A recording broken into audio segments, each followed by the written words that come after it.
Alright, so this is Little Blue. Our lighting isn't that great, but it'll do.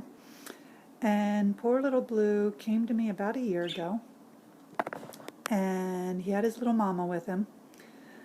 And at that time, they both had really bad issues. He wasn't feather barbing at the time, but he had blunted papillae in his mouth from vitamin A deficiency. He had a clogged uropygeal gland.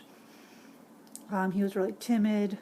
The owner claimed that they went out all the time, but they showed a lot of fear of like novel situations and novel things. So it was really really questionable how much time he really got to spend out, and certainly not a lot of quality time.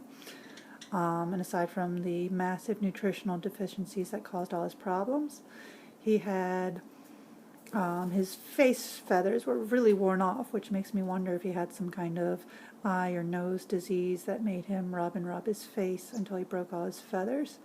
And his facial feathers are slowly coming back in, and he hasn't been rubbing, which is good.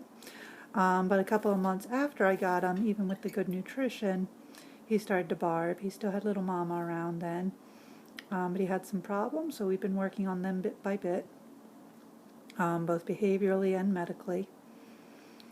And so then around Thanksgiving, his little mama passed away due to thickening of the arteries caused from the bad diet. So even though she was only a few years old and should live to over 20, she just suddenly passed away, and she even went to the ER and everything, but there was nothing we could do. So Little Blue here, though, we were kind of concerned about how he would do, but he actually doesn't mind, as you see, being by the window. Some birds do.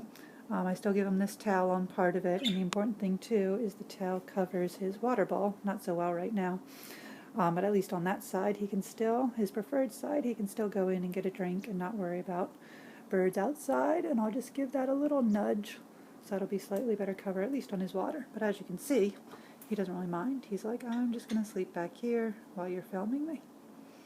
So that's kind of a brief intro to Blue. And then the other thing is, so when I first had two birds that I started to try to train late summer, early fall. And so the first thing was to find something they liked. They did like a little bit of mango. It's not ideal because dehydrated fruit, they like the dehydrated mango. The dehydrated fruit is really high in sugars and stuff, but I broke it into really, really teeny pieces, the same size as like millet, and I made them work for a little bit of it. He's just trying to sleep there. I think he doesn't. He's had his breakfast, so this is his post-breakfast nap time, and you can see because he barbs that his little crop is full. He doesn't have sauerkraut. He just likes to pack it in. I know, Little Blue. Blue. He says, I'm trying to sleep. So let me pause this, and I'll get somebody to help me, and I will get him to start showing off some stuff.